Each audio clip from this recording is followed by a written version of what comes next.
Miss A was close to breaking down as she began to give evidence of a similar assault on herself. She said Rosemary West had appeared very different. She was aggressive and spoke with a harsh voice one minute and was motherly the next, like Jekyll and Hyde. Violence and serial killing is not the preserve of men. Of course, men are overwhelmingly the perpetrators. Maybe 85, 90% of all serial killers are male.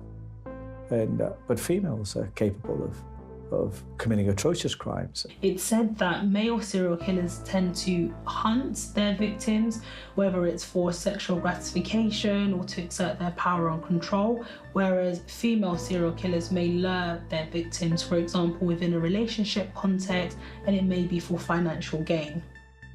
And one of the key differences between male and female serial killers is that men are much more likely to kill strangers. Women who kill, 80% of their victims will be known to them. Whereas for men, the proportion is much, much smaller, and they're much more likely to kill strangers.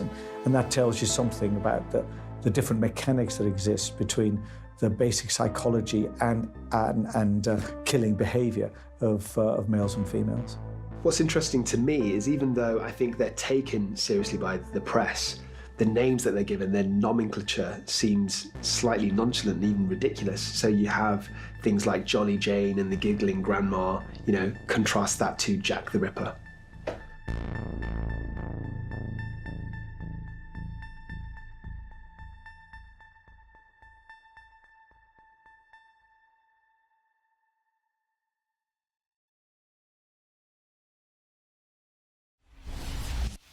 Rosemary West was born in North Devon, Barnstaple. She was a slightly chubby child, a little nervous, not very bright. Her father was Bill Letts. Her maiden name was Letts. Bill Letts was a monster.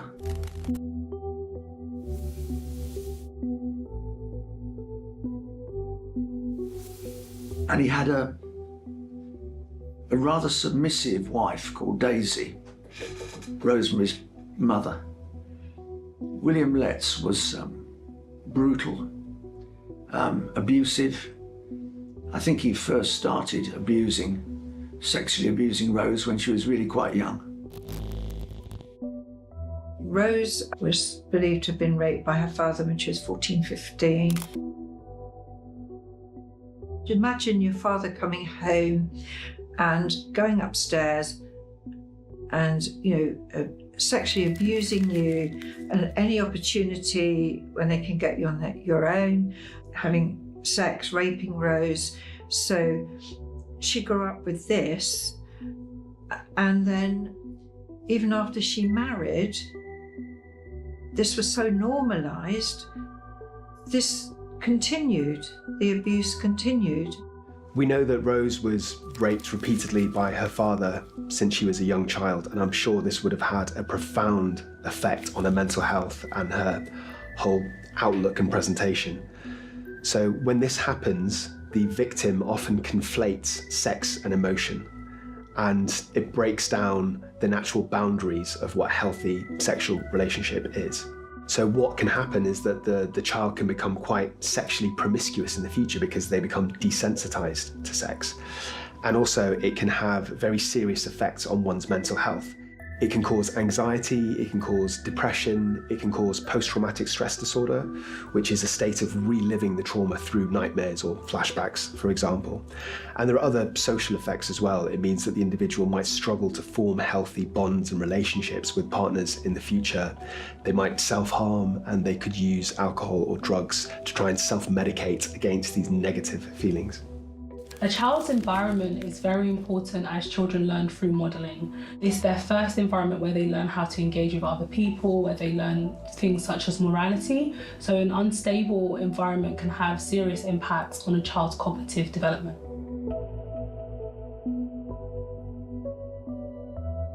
Letts was one of those people who you probably took as banal, but actually he wasn't.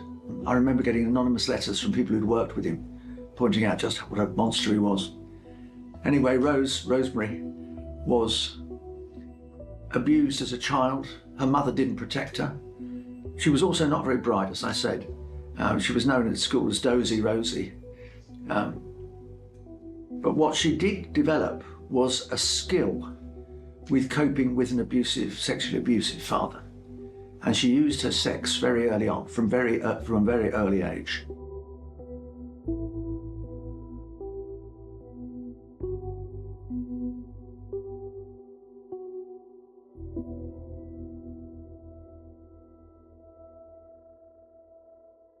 Good evening. Rosemary West, on trial at Winchester, accused of 10 murders, today became the first witness called in her own defence. Her counsel told the court she knew nothing about and took no part in any of the killings. It's very common for serial killers to have early experiences of sexual violence or physical violence in the family. And of course, Rose West was no exception to this. I mean, she was violently abused by her father. Her mother suffered from depression and received electroconvulsive therapy. While Rose's mother was pregnant, she was very, very depressed, and it's not surprising because she was having to put up with this awful violence in the home. And her husband would put salt in the food and fat in the cooker to stop being able to eat, stop the family being able to eat. Daisy Letts was depressed, I think, partly by her husband's attitude to her and the children, and also because she couldn't cope. She had electroconvulsive therapy at one point, certainly when she was carrying Rosemary, and that might have had an impact on Rose, but I suspect it didn't. Electroconvulsive therapy, known as ECT, is a procedure that's used in some psychiatric disorders, such as very severe depression. It's done under general anaesthetic, and the patient is given an electric shock through their brain to induce a seizure. So that completely rewires the brain chemistry, and you have a massive outflush and an outpouring of various neurochemicals. I have to say it's quite a blunt tool, but it can be effective in certain situations. So if there is a very, very high risk of suicide, it can be life-saving because it works almost instantaneously. And also it doesn't have side effects like medication does, so it can be safer in certain conditions like pregnancy. But obviously there are cons as well. It's seen as quite a barbaric procedure, I think is fair to say, especially because historically the doctors didn't even use general anaesthetic. And also it has other types of side effects like short-term memory, for example, and quite severe headaches. Rose's mother's depression is likely to have impacted Rose's emotional well-being, her understanding of affection and relationships, as usually the mother is the primary caregiver. Parental depression can impact children in different ways actually. So in general, it can impact their emotional and psychological and also physical well-being, but particularly for if it's from the mother, then it can impact the child's mental well-being, but if it's from the father, it can also impact their school performance as well. So of course, when you suffer this type of sexual and emotional abuse, it makes you numb. You know, it numbs the child, it numbs the child's mind. And the child goes out into the world unable to form normal relationships with the memory and the wounds and the scars of this abuse still very strong and deeply imprinted in their minds. And so when she went out into the world, it's little surprise that when she met Fred West at Cheltenham bus station, even though she felt he was rather unkempt and poorly dressed and not exactly an example of sartorial elegance, he was of course a psychopath. He was cunning, and he sensed Rose's vulnerability and what she had gone through without even knowing it. And of course, they became lovers, they got married, and they killed many young women, including their own children. And yes, the scars of the sexual abuse that she suffered were deep. But that does not excuse, it may explain, but it does not excuse her behaviour.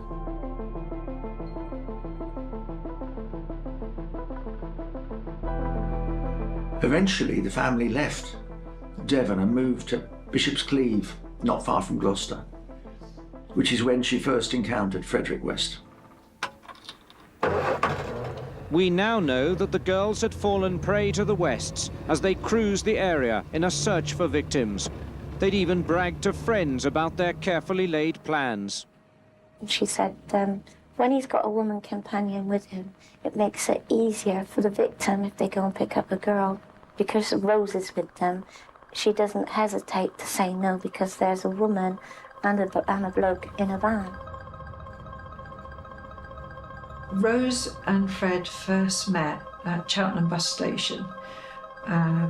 This man in a Mac came shuffling over. I think he had some problem with his leg.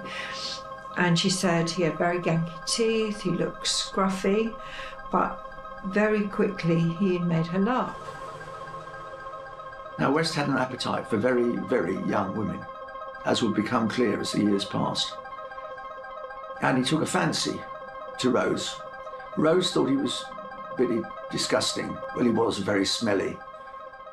But he had an incredible charm. He was always filthy. His hands were always caked in mud. And he rarely changed his clothes. He had this very sort of curly hair. But he had the most extraordinary neuro-linguistic skill. And literally, he could charm birds off the trees. And he would begin, and he would suddenly start talking, as if to draw you into this world that he inhabited. When Rose and Fred met, she was 15 and he was 27. So, of course, there must have been quite a strange dynamic in that relationship. You know, she was barely older than a child. And I think what that would have done is that because Rose had very little life experience, she would have had very little autonomy, she would have struggled to make her own decisions. She would have struggled to stand up to Fred. And she also would have been more pliable and more vulnerable towards his beliefs and his ideas. Initially, I think she was reluctant, but there was something about West, not for a moment forgiving his multiple sins and the murders, but he had this extraordinary charm. If you talk to his neighbours, for example, they always said what a cheery little chap he was. He'd always come round and help with your car or your radios didn't work, or you want something doing, don't worry, I'll pop in, I'll fix it. And Rose was just sucked into this world which West had created. And she quickly, and I do mean quickly, became his partner. They had so much in common. Rose and Fred had so much in common. So both had been sexually abused in childhood, both had grown up with that as the norm and seeing violence around them. Both had mothers called Daisy. It was very soon the full-on romance between them. She was a bit put off by his rather unkempt appearance, but after some persistence on Fred's part, sensing perhaps the vulnerability of this teenager, that it's somebody he could control and manipulate, sensing perhaps the trauma that she'd gone through, they eventually struck up a relationship and became partners really in a life of not just of crime, but a life of murder. Now, West had a sort of system, if you like. West himself had got married to a former prostitute, Rena Costello, who came from Glasgow. And she gave birth to a child that wasn't West's, called Charmaine, always said to be the daughter of a Pakistani bus driver in Glasgow. And then they had a daughter together, Anna Marie, West and Rena. And so West would try and entice a young woman, originally a girl called Anna McFall, and then later Rose, to become, quotes, nanny to the children. She was still very young and quite babyish herself. She wore schoolgirl socks, which she continued to wear up until the day she went to court. She had a very high babyish voice, and then she was happy to take these little children out and show them the wildflowers and play with them. It was really an excuse to have another person to have sexual relations with. I mean, West was rapacious, almost as rapacious as her father, William Letts. And there was initially a confrontation between West and William Letts over Rose, and it wasn't just about over Rose, the 15-year-old.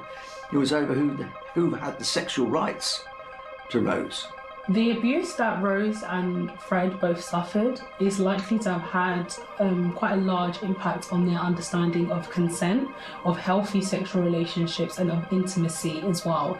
This may have also contributed to how they engaged within their own sexual relations, and also in terms of Rose still having sexual relations with her father as a mature adult as well. In the end, West being West, was a very shrewd, and he made Letts his partner rather than his competitor for Rose. So Rose first leaves home, leaves Bill Letts and her mother Daisy, and moves in with West, who at that point had 2 caravans in caravan sites quite near where the Letts were living, as quotes the nanny. And that's how it all began. The mass murderer Rosemary West was moved to the top security jail in Durham today to begin her life sentence behind bars. The jail already houses the Moors murderer Myra Hindley. ITN's Robert Hall reports on the sort of life Mrs. West can expect and on today's other developments in the West case. Perhaps about a year or so after they became a couple, Rose West found herself pregnant and gave birth to their first daughter, Heather. And at this point, they'd moved to Midland Road in Gloucester, and that's where they settled. So once they were living in a house together, and Fred had, physical and emotional control over Rose, and she was 17. She'd now had her first child, Heather. He began pushing her to have sex with friends and neighbours, and of course that's because what mattered to Fred was the control he had over Rose and his determination to use her like he used everyone else, including his own children, for nothing more than his own gratification. And of course, this behaviour became more and more obsessive and darker as time moved on.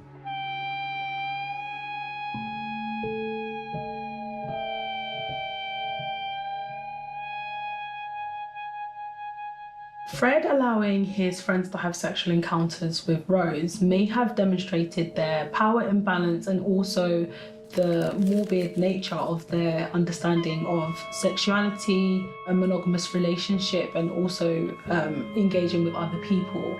It's likely that this might have been a way for him to assert his power and control over Rose. And as for Rose engaging in it, this may also link back to her lack of understanding of healthy relationships. It feels like Fred doesn't understand or care about the normal boundaries of sex. He doesn't believe that it should be between a couple in a loving relationship. He feels like sex is almost, a currency. It's something that can be given away to gain respect or to gain favours in return. And it's not surprising considering the relationship that he had with his own mother. And when we look at it from Rose's perspective, again, I think that she doesn't understand the value of sex. She just sees it as also a form of currency. And there's probably also a degree of Rose just wanting to gain approval and praise from Fred, so she's just going along with what he's suggesting.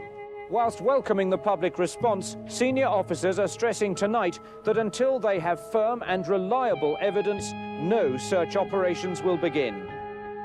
Fred, it's difficult, I think, for most people to comprehend, but Fred was not jealous sexually. He was quite happy to share Rose with whoever else might want to make love to her. And that included, in the beginning, some of the male lodgers that he took into 25 Cromwell Street. But they also, Fred had not given up his habit of trying to find nannies to look after the children. And the first real example of that when they were in Cromwell Street was they invited a girl whom they'd met. Believe it or not, they picked her up at a bus stop and given her a lift. She lived in the Forest of Dean, not far away. And she was young, impressionable, so they offered her a job as the nanny. Well, Anne McFall had been a nanny, Rose had been a nanny to some extent, so she gets offered this job. But it quickly becomes clear that there's a bit more to this job than might have met the eye. in particular, she'd have to have sex with Fred and possibly with Rose as well. So Caroline Roberts lived in the Forest of Dean, and she was one of 15 children. She was picked up one night by Fred and Rose, who were out looking to pick up lemons, as Fred called them. Young girls that they could take home and lure them with the children being at home that they had by then, and then get them into their sex games and then into what Fred had prepared the salad for, which was murder, torture and murder.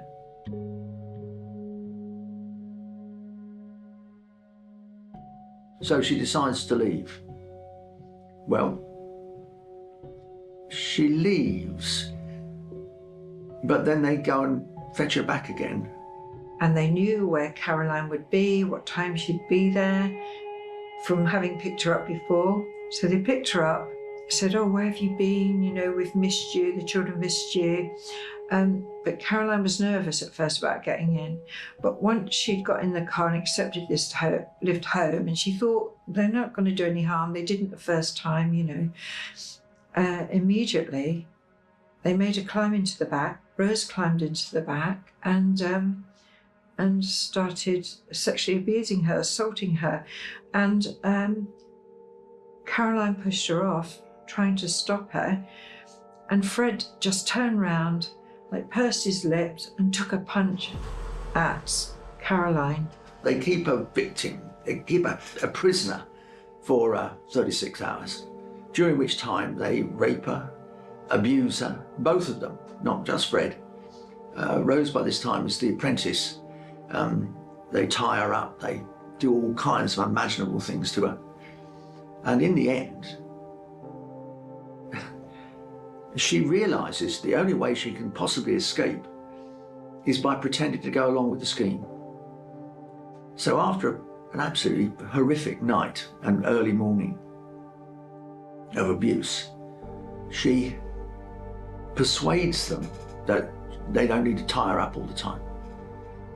And it sounds almost mundane, but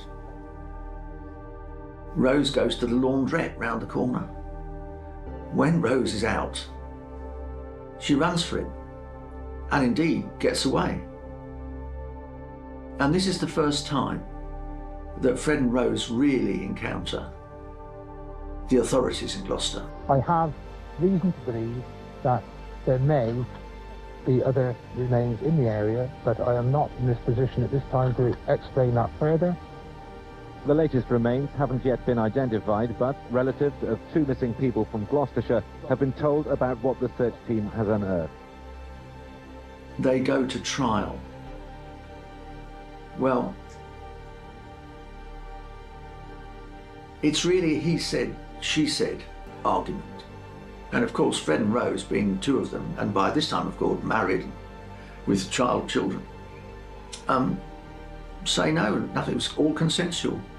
We don't, some people like rough sex. And in fact, they get away with it. They get away with a fine. Had more attention been paid at that first sexual assault, many of the things that would come later would possibly have been prevented. Tonight, the police officers involved in this case are going home, content that they've solved a series of brutal murders. But they also know that the investigation has thrown up as many questions as perhaps it's answered.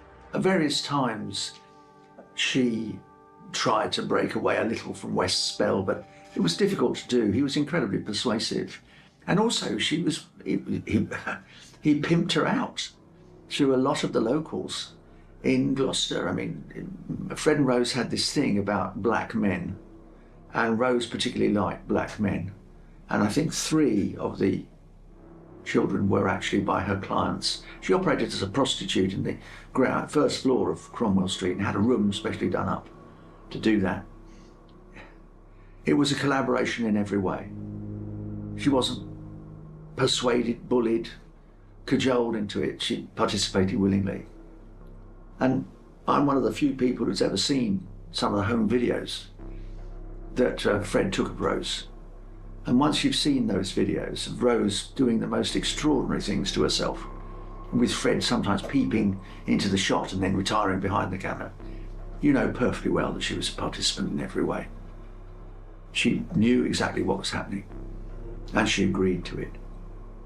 I'm afraid I don't see Rosemary West as a hapless victim in any way.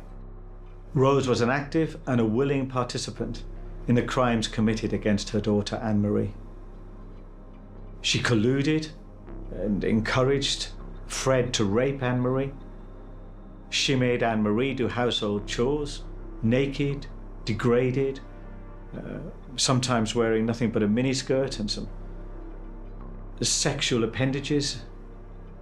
And at 13, she sent Anne-Marie out to work as a prostitute. And Anne-Marie would bring some of the clients back, and Rose would watch to make sure that Anne-Marie, who pretended to be 16, didn't actually tell them that her real age was just 13. And this is extraordinary behaviour on the part of someone to whom into whose care this child has been entrusted. And it just goes to show how far removed from normal pathology the serial killer's psychology is. If you look at the statements of the witnesses at her trial, the 3 or 4 that got away, you can see quite clearly she becomes even more crueler than Fred. I mean, at one point they were,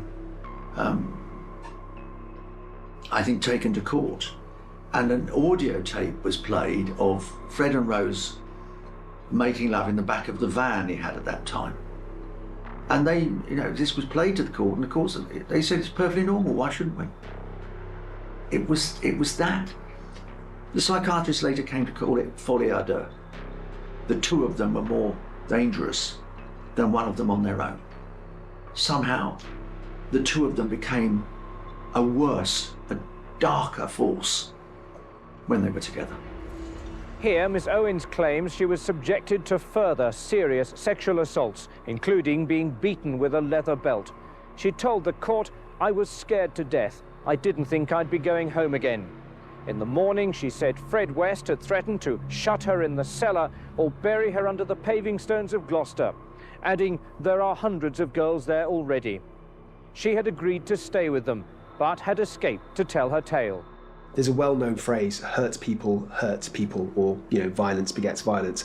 And that's definitely something that I see. So the vast majority of the defendants that I assess have some form of trauma earlier on in their lives, whether it's emotional, physical, or sexual. Rose West understood what sexual abuse was. She had undergone it herself. She had a violent, sexually abusive father. She knew what sexual abuse was, but it didn't stop her from doing it and from repeating the pattern. And psychologists have a number of different ideas about why this is the case. Sometimes the wounded subject can repeat the violence that caused the wound in the hope of healing it. In other instances, they simply identify with the sadistic aggressor and then repeat that sadism and get gratification from it. So the fact that one is a victim of violent or sexual abuse doesn't mean one is immune from conducting that abuse oneself. And sometimes it can actually be a compulsion to repeat that pattern. One example of Fred's tradition of taking advantage of sexually abusing his daughters was his attack on Anne-Marie, who was Rena's daughter with Fred. In fact, his firstborn child. And Fred and Rose take her to the cellar in Cromwell Street and subject her to the most ferocious sexual attack. They subjected her to horrific sexual abuse and humiliation. They tied her up to a mattress, they gagged her. Fred repeatedly raped her in the presence of Rose, who actively encouraged this and even spoke to the child as it was happening. Bones were always missing, whether they were taken before or after. Most were taken after, but you don't know what actually happened. There was a hook. So it blows the mind. This is just so cold-hearted and so callous. there is not just simply a lack of empathy, but it feels like they're taking pleasure in the humiliation itself. And she would explain to Anne-Marie, after the degradation was complete, that what Fred was doing was just a father's job, and it was completely normal and it was completely acceptable, and that she must not say anything to anyone, which of course is the perpetual exhortation of the psychopath and the serial killer to their victims, especially when those victims are young and vulnerable, and they, by intent of the serial killer, in this instance, survive the ordeal. Do not say a word to anyone. To me, this speaks to the huge inferiority complex that both Fred and Rose must have had.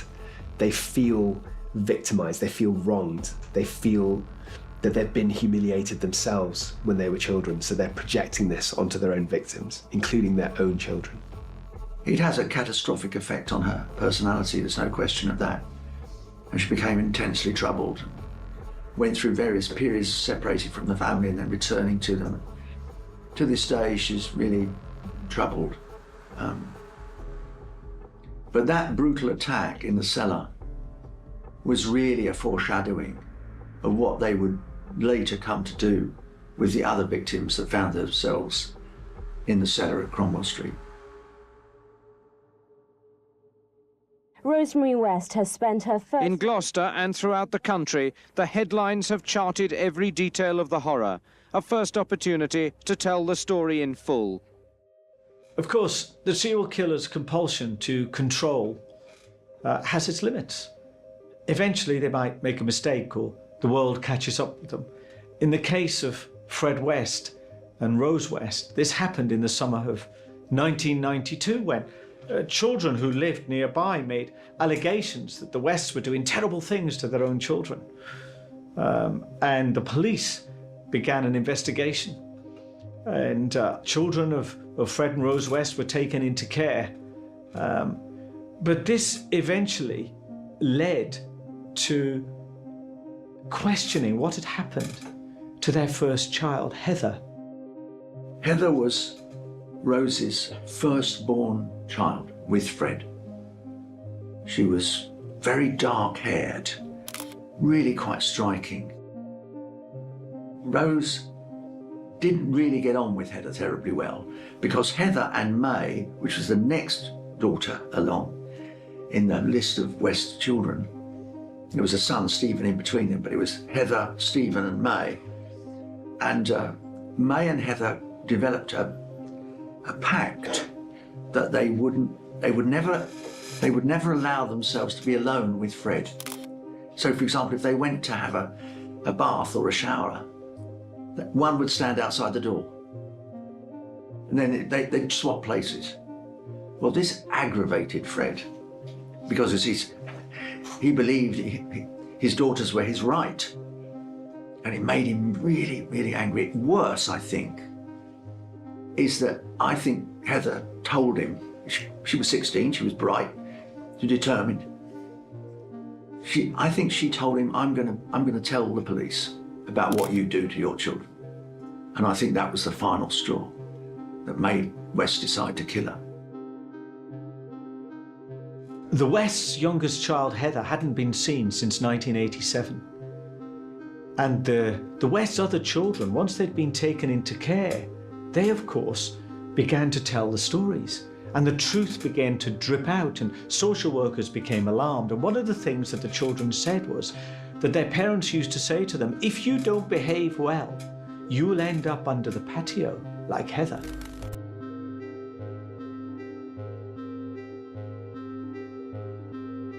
Fred had paved the garden. He was very house proud, and he paved it rather elegantly with square tiles. And they used to say, the Heathers at 2 down and 3 across. It was a family joke. But then, the children were playing in Cromwell Street. And believe it or not, they encountered an old-fashioned police constable with a bicycle. And they say to him, what would you do if one of your daughters was attacked by your father? What would you do? And he says, what? No. Well, at that point, it becomes clear that all is not exactly regular at number 25 Cromwell Street. And the social services, Gloucester Social Services, intervene and remove 5 of the children. And this is the door that opened to the conviction and the exposure of the atrocious crimes of Fred and Rose West. In the heart of Gloucester, one 3-storey terraced home has become the focal point of the city's biggest ever criminal investigation. Beneath the yellow tarpaulin, forensic teams have unearthed 3 sets of human remains. This is their 6th night excavating underneath a stone patio which covered the garden. The remains of 2... Earlier today, detectives revealed the bones they uncovered in the early hours probably belonged to 2 adults. At this time, for the most part, inquiries are continuing outside of the county, and it's believed that these people were alive until at least 1978. Detectives believe the solution to an 8-year mystery may be buried in the back garden of this terraced house in Gloucester. It belongs to a couple whose daughter vanished in 1986, but no one ever reported that Heather West had disappeared, and this is proving an obstacle to the investigation. We know that she was either 16 or 17 when she went missing, but apart from that, we've got very little information. There are no photographs of her that we're aware of, and so details about her are very sketchy. Eventually, police did dig the garden up and found 3 femurs, so they knew straight away that it was more than Heather was in the garden, and then everything was dug up. The search for body number 4 has switched to inside the house. Out of sight but clearly audible, a pneumatic drill pounds away at the concrete floor. Police are concentrating the search in the cellar area. This follows a day's scanning using imaging technology. And this led to further police investigations, and eventually some human hair and a bone was found under the patio at the West's home. A fascination with horror seems an inescapable facet of human nature, and the trial of Rosemary West is an international story. Rose obviously knew the pain of being a victim of sexual abuse, so that begs the question, why did she allow this to happen to her own children? Why didn't she protect them? And I do wonder whether she wasn't even able to understand or accept where that pain has come through. She wasn't emotionally mature enough to even kind of appreciate it. So instead, she harbored this resentment and this rage, and she had this feeling of victimization, and she projected this onto her children. She thought to herself, if I suffered, they should too. Rose's sexual abuse and violent abuse towards other women and her children may also be linked back to her own victimization experience. It's not always the case, but there are instances where people that have been victims of sexual abuse or violent abuse do go on to also commit similar offences. This may have been a maladaptive coping mechanism for Rose, but also this behaviour may have been normalised for her. She may not have realised the impacts that she is inflicting on other people. To me, what's quite unique about the case of Fred and Rose West is that they both came from the same space of victimhood. They were both physically and sexually abused and neglected. So I think their core values and beliefs, which is basically that they wanted to project and inflict this pain and this hurt and this humiliation that they felt onto other people, they get to share those beliefs. And it feels like they made a cocoon, that both of them are in this bubble. So it's almost like they gave themselves permission to act in these horrifically violent manners. So to me, it's almost like the perfect storm to create this murderous couple. In her evidence, she described how as a vulnerable teenager she'd fallen for the lies of Frederick West, but they'd ended up leading separate lives. Shown photographs of some of the victims, she said she'd never seen any of them. And the cellar at 25 Cromwell Street in Gloucester was somewhere Frederick West often worked, but forbade her to enter. Frederick West committed suicide in jail 10 months ago. And in a typically sly way, he endeared himself to the prison authorities while he was on remand at Winson Green. And he would do laundry for the other prisoners. And they'd bring him things to, mend this shirt or, and he was adept at it. And they were bringing bags of laundry and he'd do the mending. And he decided to make a noose, partly from the blankets around his bed, with the aid of the needles they'd given him. It created a noose. And above his cell door there was a mesh, a heating grill. And he looped the noose he'd made through the grill and put it around his neck. But he didn't take the chair. No, Fred was too shrewd for that. He didn't take the chair because when he kicked it away, it would clearly make a noise and someone might come. He stood on the bag of laundry, kicked the laundry bag away and hanged himself. His feet were about 9 inches off the floor, leaving Rose to face the music. Rosemary West made her all-too-familiar journey to court again this morning. But today, for the first time, she was to speak directly to the jury. Shown photographs of 5 of the women she's accused of killing, Mrs. West said she'd never seen them before. A psychologist once commented that if you want to get a man to commit violence, give him a knife or a gun. If you want a woman to commit violence, give her a social network. And there are differences in the way in which men and women are aggressive, and of course men are much more likely to physically harm other people, because they are physically stronger. I mean, women are the weaker sex. They're physically weaker. Their upper body strength is weaker. They are much less physically imposing and dominant than men are. So that's the first thing to say about female killing. But in terms of reputational damage, in terms of emotional violence, I think women are just as capable as men of that, and sometimes more so. There are double standards within society, and when women offend, they are seen to be doubly deviant. Generally speaking, female killers tend to be a bit less deprived in the actual act itself, so they're less interested in torture and humiliation. And in terms of the motivation, more male killers are motivated by sex, sexual gratification, but more female killers will use sex as a weapon or as a way of attracting their prey. And finally, from my own experience, I think female killers are more psychiatrically damaged from a young age, so they have a higher incidence of being the victim of abuse themselves. Then it was the turn of Rosemary West to walk the short distance from the dock into the witness box. In a soft, nervous voice, she began her evidence by saying she'd had her first sexual relationship at about the age of 14. She'd been raped twice by strangers and abandoned by her mother. She said that Frederick West had promised to love and care for her. Because she was so young, she'd fallen for his lies. I think it's fair to assume there's a correlation between sexual abuse as a child and sometimes a kind of hypersexuality in adulthood. Because, of course, children who are the subject of violent or sexual abuse, their potential for hypersexualization or criminality later in life is, of course, much higher because they lack the secure boundaries and the empathetic relationships really with caregivers that a healthy, normal, functioning adult will go through. So there's clearly a link. She'd learned from her father.